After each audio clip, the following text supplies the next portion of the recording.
Assalamualaikum warahmatullahi wabarakatuh.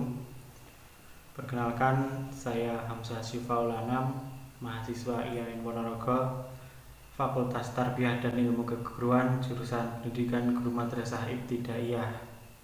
Pada kesempatan ini, saya akan memaparkan sedikit materi tentang alam kubur dan akhirat pada mata kuliah Ilmu Tauhid. Pertama, pengertian alam kubur. Pengertian alam kubur atau alam barzah adalah sebuah alam yang berada di antara dunia dan akhirat. Alam barzah juga disebut sebagai kiamat sughra, alam mitsal, atau alam kubur. Alam ini ada dua kelompok manusia, yaitu untuk kelompok manusia mukmin dan kafir, dengan perbedaan bahwa surga untuk kelompok mukmin dan neraka bagi orang-orang kafir. Barzah secara bahasa berarti penghalang atau pemisah antara dua hal, dan secara istilah adalah jarak pemisah antara akhir kehidupan duniawi, kematian, dan memulai kehidupan ukhrawi. Alam ini disebut dengan alam barzah yang menjadi perantara antara dunia dan akhirat. Alam ini juga disebut dengan alam kubur, alam mitsal, dan kiamat sughra. Di dalam alam kubur kita akan diberi pertanyaan. Pertanyaan alam kubur akan diberikan setelah seseorang meninggal. Ia akan berada di alam yang menjadi penghubung antara dunia dan akhirat, yakni alam kubur atau alam barzah. Di alam inilah manusia akan mulai mempertanggungjawabkan perbuatannya selama hidup di dunia. Di alam kubur ini pula setiap manusia akan bertemu dengan dua malaikat, yaitu malaikat munkar dan nakir. Keduanya bertugas memberi pertanyaan yang harus bisa dijawab oleh manusia. Pertanyaan-pertanyaan kedua malaikat tersebut pernah dibocorkan oleh Nabi Muhammad SAW dalam satu hadisnya dari Al-Bara bin Azib. Ia berkata, "Kami pernah keluar bersama Rasulullah SAW menggiring jenazah seorang laki-laki dari kaum Ansor. Kemudian kami sampai di makam. Saat makam digali, Rasulullah duduk dan kami duduk di sekitar beliau. Seakan-akan di atas kepala kami terdapat burung. Di tangan Nabi ada kayu yang beliau pukulkan ke bumi. Beliau lalu mengangkat kepalanya dan bersabda, 'Mintalah perlindungan kepada Allah dari azab kubur.' Dia mengucapkan 2 atau 3 kali. Dalam riwayat Jarir terkait hadis ini ada tambahan bahwasanya Nabi bersabda, dan si mayit mendengar diangkat serta diletakkannya sendal mereka para peziarah ketika mereka berpaling saat ditanyakan pada si mayit, 'Hai manusia, siapa Tuhanmu, apa agamamu, dan siapa nabimu?' Jadi mayit akan diberi pertanyaan oleh malaikat munkar dan nakir setelah para peziarah meninggalkan kubur tersebut. 3 pertanyaan pokok malaikat di atas dalam riwayat lain diikuti dengan 3 pertanyaan lainnya sehingga menjadi 6 pertanyaan. Pertama, man robbuka, siapa Tuhanmu? 2, man dinuka, apa agamamu? Ketiga, man nabiyuka, siapa nabimu? Keempat, ma kitabuka, apa kitabmu? Kelima, aina kiblatuka, di mana kiblatmu? Dan yang keenam, man ihwanuka, siapa saudaramu? Meski Rasulullah SAW telah membocorkan beberapa pertanyaan munkar dan nakir dalam kubur, tidak semua manusia dapat mudah menjawabnya, sebab jawaban yang akan kita berikan tetap tergantung kepada bekal amal ibadah dan keimanan kita selama kita hidup di dunia. Selain itu, setan-setan yang senantiasa mengganggu manusia juga akan datang di alam kubur untuk terus memberikan tipu dayanya yang menyesatkan. Imam Tirmizi dalam Nawadirul Usul dikutip Ibnu Hajar Al-Asqalani meriwayatkan dari Sufyan Ats-Tsauri, ketika mayat ditanyai malaikat munkar dan nakir, siapa Tuhanmu? Setan langsung memperlihatkan dirinya pada mayat tersebut dan menunjukkan pada dirinya sambil berkata, 'Hei mayat, saya ini Tuhanmu.' Oleh karena itu, terdapat keterangan mengenai doa menjaga keimanan untuk mayat ketika ditanyai malaikat di alam kubur. Lafaz doanya yaitu Allahumma a'idzu minasyaiton, artinya, ya Allah, selamatkanlah dia dari setan. Selanjutnya yaitu Yaumul Ba'ats. Yaumul Ba'ats berarti hari atau masa, sedangkan Ba'ats bermakna kebangkitan atau pembangkitan, sehingga Yaumul Ba'ats dapat diartikan sebagai hari kebangkitan. Pada waktu itu manusia akan dibangkitkan dari alam kubur. Beberapa pendapat mengatakan bahwa ketika ruh manusia disatukan kembali dengan tubuhnya, meski demikian keadaan tubuh manusia tersebut tergantung pada amal perbuatannya selama di dunia.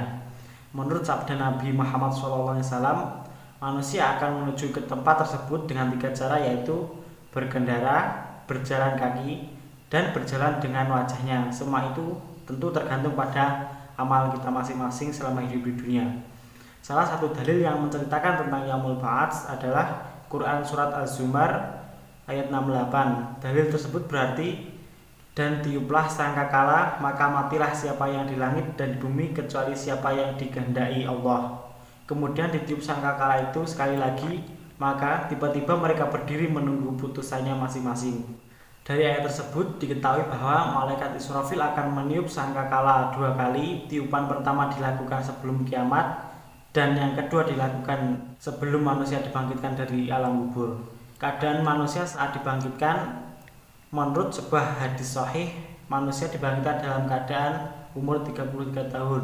Namun wujud mereka berbeda-beda. Berdasarkan hadis, mereka dikelompokkan menjadi 12 golongan, yakni golongan wajah bercahaya, 2 golongan perut besar, yang ketiga golongan seperti babi hutan, yang keempat golongan buta, yang kelima golongan dengan penyakit kusta, yang keenam golongan berwajah hitam, yang ketujuh golongan kaki di atas dan kepala di bawah, yang kedelapan golongan tidak memiliki lidah, yang kesembilan golongan dengan leher terputus, yang ke-10 golongan berbau busuk, yang ke-11 golongan tanpa kaki dan tangan, yang ke-12 golongan dengan darah bercucuran. Dan setelah itu peristiwa Ashabul Kahfi. Dalam peristiwa ini 7 pemuda dan seekor anjing tertidur di dalam gua selama 300 tahun. Lalu Allah memohonkan mereka dan mempertemukan mereka dengan manusia yang hidup pada saat itu agar mereka meyakini adanya hari kiamat dan hari kebangkitan. Selanjutnya adalah hisab. Di akhir nanti Allah kelak akan menampakkan kepada manusia amalan kebaikan dan keburukan yang telah mereka lakukan selama di dunia dan menetapkannya setelah hancur. Manusia dibangkitkan. Pada hari kiamat, manusia dikumpulkan dan dihadapkan kepada Rabb-Nya. Di masa penampakan amal manusia dihisab, dan mereka mendapati apa yang telah mereka kerjakan tertulis. Dan Rabb tidak menganiaya seorang pun, jua pun. Al-Kahfi urutan 8 ayat 49. Selanjutnya adalah Shiratal Mustaqim.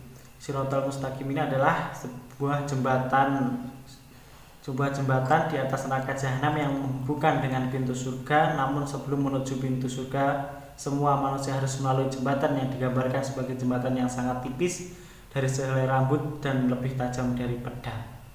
Kalimat Shiratal Mustaqim sendiri diambil dari kata bahasa Arab yang terdapat pada surat Al-Fatihah yang berarti jalan lurus. Kondisi manusia saat melintasi Shiratal Mustaqim itu bermacam-macam. Seperti yang pertama adalah ketika manusia melewati Shiratal Mustaqim, amanah dan ar-raham, hubungan silaturahmi, menyaksikan mereka. Ini menunjukkan betapa pentingnya menunaikan amanah dan menjalin hubungan silaturahmi. Barang siapa melalaikan keduanya, maka ia akan merasa gemetar ketika disaksikan oleh amanah dan ar-raham saat melewati sirat. Kedua, kecepatan manusia saat melewati sirat yang begitu halus dan tajam tersebut sesuai dengan tingkat kecepatannya mereka dalam menyambut dan melaksanakan perintah-perintah Allah Azza wa Jalla di dunia. Yang ketiga, di antara manusia ada yang melewati sirat secepat kedipan mata, ada yang secepat kilat, ada yang secepat angin, dan ada yang secepat burung terbang, dan ada pula yang secepat kuda yang berlari kencang. Yang keempat, di antara manusia ada yang melewatinya dengan merangkak secara pelan-pelan, ada yang berjalan dan menggeser pantatnya sedikit demi sedikit. Yang kelima, besi pengait baik yang bergantungan dengan sirat maupun yang berasal dari dalam neraka akan menyambar sesuai dengan keimanan dan ibadah kita masing-masing di dunia. Dan yang keenam adalah yang pertama melewati Shiratal Mustaqim ini adalah Nabi Muhammad SAW dan umatnya. Yang ketujuh, setiap Rasul menyaksikan umatnya ketika melewati sirat dan mendoakan umat mereka masing-masing agar selamat dari api neraka. Yang kedelapan, ketika melewati Sirat, setiap mukmin agar diberi cahaya sesuai dengan amalnya masing-masing pada hari itu. Engkau melihat orang-orang mukmin, cahaya mereka meraih di hadapan dan sebelah kanannya mereka. Al-Hadid ayat 12. Jadi kita hidup di dunia harus berbuat amal kebaikan dengan sebaik-baiknya supaya kita diberi kemudahan saat di Shirathul Mustaqim nanti. Selanjutnya, syafaat dan orang yang berhak memberi dan menerimanya. Secara harfiah, syafaat ini berarti pertolongan yang diberikan oleh seseorang kepada orang lain yang mengharapkan pertolongannya, usaha dalam memberikan suatu manfaat bagi orang lain. Dan yang dapat memberikan syafaat yaitu pertama, Allah Azza wa Jalla. Allah Subhanahu wa Ta'ala sebagai pencipta alam semesta ini berhak mendapatkan haknya, hak sebagai zat pemilik sekaligus pengatur jalan hidup makhluk di dunia maupun di akhirat. Yang kedua, Rasulullah Muhammad SAW, jumlah nabi dan rasul sangat banyak, hanya saja tidak disebutkan secara detail berapa jumlah keseluruhannya. Sebagian ulama ada yang mengatakan jumlah mereka mencapai 6.000. Salah satu dari mereka adalah Rasulullah SAW. Beliau diberi kelebihan oleh Allah, mampu memberi syafaatnya yang luas tanpa ada seorang nabi lain pun yang dikaruniakan kelebihan seperti Nabi Muhammad SAW. Syafaat dibedakan menjadi dua, yaitu umum dan khusus Rasulullah. Yang pertama, khusus Rasulullah. Syafaat khusus Rasulullah ini untuk pamannya Abu Thalib yang merupakan ayah Ali bin Abi Thalib radhiyallahu anhu, di mana Abu Thalib meninggal di atas kekafiran, lalu Nabi SAW meminta kepada Allah supaya dengan azabnya diringankan azabnya, maka Abu Thalib pun diiringkan oleh Allah, yaitu dengan cara diberikan sendal dari api neraka lalu otaknya mendidih gara-gara itu. Syafaat Rasulullah untuk penduduk surga agar masuk ke dalam surga. Yang kedua adalah syafaat umum diberikan kepada selain Rasulullah. Ustadz Ilan Jailani Siddiq mengatakan bahwa ada beberapa golongan yang akan mendapatkan syafaat, yaitu pimpinan yang adil, pemuda yang banyak beribadah kepada Allah, seseorang yang hatinya selalu terikat dengan masjid, 2 orang atau lebih yang saling menyayangi karena Allah, mereka bersedekah secara sembunyi-sembunyi, seseorang yang mengingat Allah Subhanahu wa Ta'ala dalam kesendirian lalu mengalir air matanya. Itulah beberapa pengertian tentang syafaat, yang berhak memberikan syafaat dan yang berhak yang menerimanya. Selanjutnya adalah pengertian surga dan neraka. Pertama yaitu surga. Surga adalah salah satu tempat di alam akhirat yang dipercaya oleh para penganut beberapa agama sebagai tempat berkumpulnya roh-roh manusia yang semasa hidupnya berbuat kebaikan sesuai ajaran agamanya. Surga berarti kebun yang di dalamnya terdapat pohon dan kurma. Ada beberapa nama-nama surga. Yang pertama adalah surga Darussalam. Surga Darussalam ini tempat yang terbebas dari hal yang kotor, hal yang membahayakan, dan hal lain yang mengatakan artinya Darullah karena As-Salam adalah satu nama Allah. Yang kedua adalah Jannatul Khuld. Jannatul Khuld ini adalah penduduk surga itu kekal berada di dalam surga, tidak berpindah posisi ke tempat yang lain dan tidak mencari tempat lain selain surga. Yang ketiga Jannatul Ma'wa. Jannatul Ma'wa adalah surga tempat tinggal. Dan yang keempat Darul Muqamah. Darul Muqamah surga yang kekal di mana di dalamnya penghuninya tidak merasa lelah dan tidak merasa lesu. Yang kelima Jannatul Adn adalah tempat tinggal yang baik di dalam surga. Adn itu adalah kemenangan yang agung. Yang keenam Makkadus Siddiq, yaitu surga yang di dalamnya terdapat taman-taman dan sungai-sungai yang tempatnya disenangi di sisi Tuhan Yang Maha Esa. Yang ketujuh Qadamus Siddiq, yaitu suatu tempat di surga yang memiliki kedudukan yang tinggi di sisi Allah.